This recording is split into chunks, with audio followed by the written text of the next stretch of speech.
Shalom saudara-saudara terkasih di dalam Tuhan Yesus Kristus. Bagaimana, masih bersediakah Anda untuk selalu mendengarkan kebenaran firman Tuhan yang saya bacakan setiap pagi? Hari ini saya ingin membacakan di dalam Yosua 15 ayat yang pertama sampai yang ke-12 tentang batas-batas daerah Yehuda. Sebelum saya membahas isi Alkitab ini, seperti biasanya saya akan membacakan apa sih isi Alkitab di dalam Yosua 15 ayat yang pertama sampai 12 ini. Demikianlah firman Tuhan tentang bagian batas-batas daerah Yehuda. Bagian yang diundikan kepada suku Bani Yehuda menurut kaum mereka adalah sampai ke batas tanah Edom, sampai ke padang gurun Zin di keselatan di ujung selatan. Batas selatan bagi mereka mulai dari ujung Laut Asin, dari teluk yang menghadap ke selatan, lalu keluar pada sebelah selatan pendakian Akrabim, terus ke Zin, naik ke sebelah selatan Kades Barnea, terus ke Hezron, naik ke Adar, membelok ke Karka, terus ke Asmon, dan keluar pada tanah Mesir sehingga batas itu berakhir ke laut. Itulah bagi kamu batas selatan. Batas timur ialah Laut Asin sampai ke muara Sungai Yordan. Batas pada sisi utara mulai dari teluk di muara Sungai Yordan itu. Batas itu naik ke Beer Olga, melalui sebelah utara Bet Arba. Kemudian batas itu naik ke Batu Bohan bin Ruben.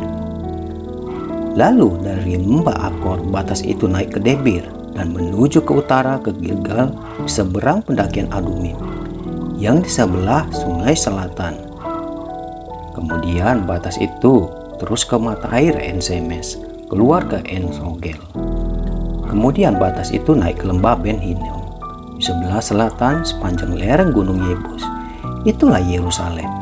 Kemudian batas itu naik ke puncak gunung yang di seberang lembah Gihon, di sebelah barat di ujung utara lembah orang Efraim. Kemudian batas itu melengkung dari puncak gunung itu ke mata Merneftoa, lalu keluar ke kota-kota pegunungan Efron. Selanjutnya batas itu melengkung ke Bala, itulah Kiryat Yearim. Kemudian batas itu membelok dari Bala ke barat ke gunung Seir, terus ke utara ke lereng gunung Yearim. Itulah Kesalon, turut ke Bet-Semes dan terus ke Timnah. Kemudian batas itu keluar ke utara ke lereng gunung Ekron. Kemudian batas itu melengkung ke Sinkron, terus ke gunung Bala dan keluar dekat Yebneel, sehingga batas itu berakhir di laut. Batas barat ialah laut besar dan pantainya.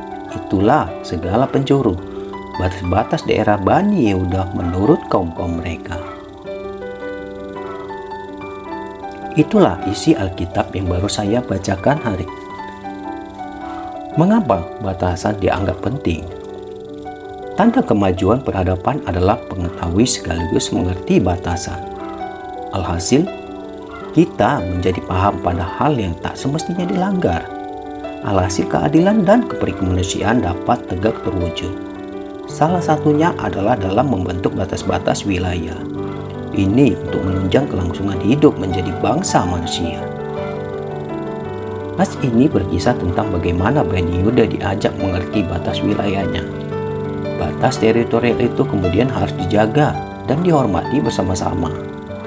Tanpa kesadaran seperti itu, mereka hanya akan memanen kekacauan karena hidup tanpa batasan artinya tanpa aturan.